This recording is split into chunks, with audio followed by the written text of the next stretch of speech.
Hello, I'm Robert, and I write articles about science and astronomy and things like that.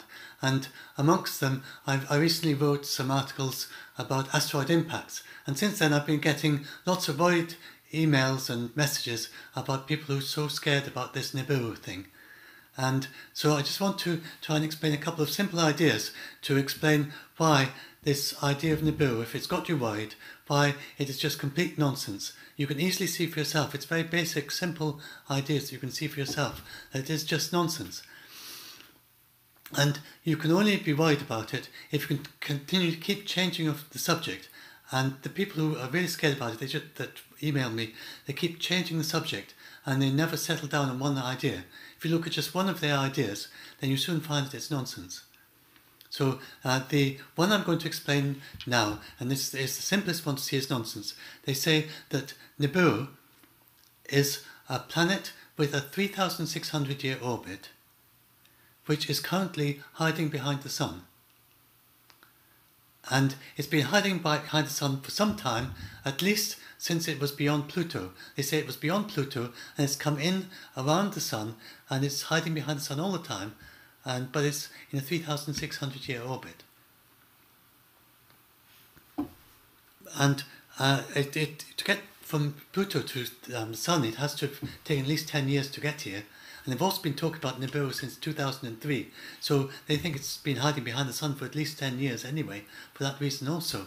So I want to explain why it's impossible for a planet with a 3,600-year orbit to hide behind the Sun from the point of view of another planet with a 1-year orbit. It's really, really simple stuff. It's not complicated, and it should be easy for you to see. So if you can't see it, let me just show you. So, this lemon represents the Sun, this apple represents Nibiru, and this orange represents Earth. And Earth goes around the Sun once every year, so in 10 years it's gone around the Sun 10 times. Nibiru, they say, has started way beyond Pluto. It doesn't make any difference how far away it is. But they say it has stayed opposite the Sun. So as you move this around, try moving the orange around the lemon representing the Sun, and try keeping the apple representing Nibiru exactly opposite the orange. And you will see that the apple has to go around the Sun exactly the same number of times that the orange does. It's the only way it can stay opposite the Sun. I mean, it's really easy to see this.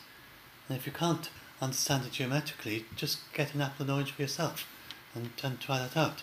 I think just about anyone can see that. And it doesn't matter how far away it is. It's still going to have to go around the Sun once a year, so it can't be in a 3,600-year orbit. So these two things, these ideas just simply don't fit together.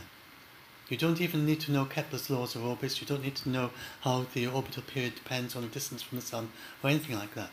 You just need very, very simple geometry. So if anyone said that Nibiru is hiding behind the Sun, it's just nonsense. It immediately, completely destroys their credentials as someone who knows anything about astronomy. I'd just like to do one other thing, because once I've explained this to people, they tend to go to the next step and they say, but, okay, maybe it's not hiding behind the Sun, but it's just very close to the Sun. It's going round and round and round the Sun, very, very close, much closer even than Mercury, and then it's going to suddenly hit the Earth. Well, if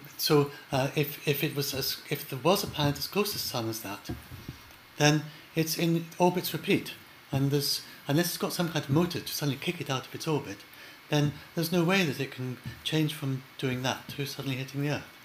And Mercury would be much further away from the Sun than it is, and Mercury doesn't suddenly pop out of its orbit, so why would Nibiru, if it's been doing that? And we'd have to, for this you do need to understand that the orbital period depends on the distance from the Sun.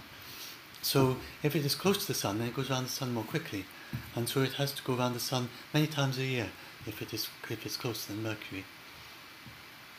And in any case, we know that there's no planet in there. There have been many searches to see if there's a planet inside of Mercury, and there isn't one. We'd be able to see it in the SOHO searches, we'd be able to see it crossing in front of the Sun as a black dot, we'd also be able to see its gravitational effects. There are many different ways that we can tell for sure that there's no planet there. There could be very, very tiny things, about 10 kilometers across or so, maybe up to 40 kilometres across inside of Mercury. We have searched for those, we haven't found those either, but it's possible there are very, very tiny things in there. But it's the same for them as well. They just be going round and round and round, very close to the Sun, and they have no danger to the Earth either, even if there are any things in there.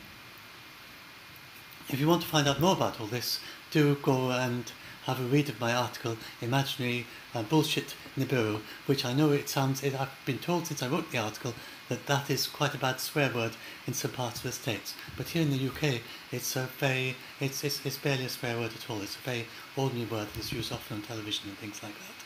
So apologies for those with sensitivities who are from the States. It's a very ordinary word in the UK, and I'm quoting from Brian Cox, who is a UK astronomer, who has said that Nibiru, yes, I was just quoting what he said about Nibiru. Many people say it's nonsense. Okay, so that's it. Any questions? So, if you've got any questions about all this, do say in the comments. And I hope you enjoyed this, and I hope this at least helps some of you be a little bit less scared about Nibiru. Thanks very much.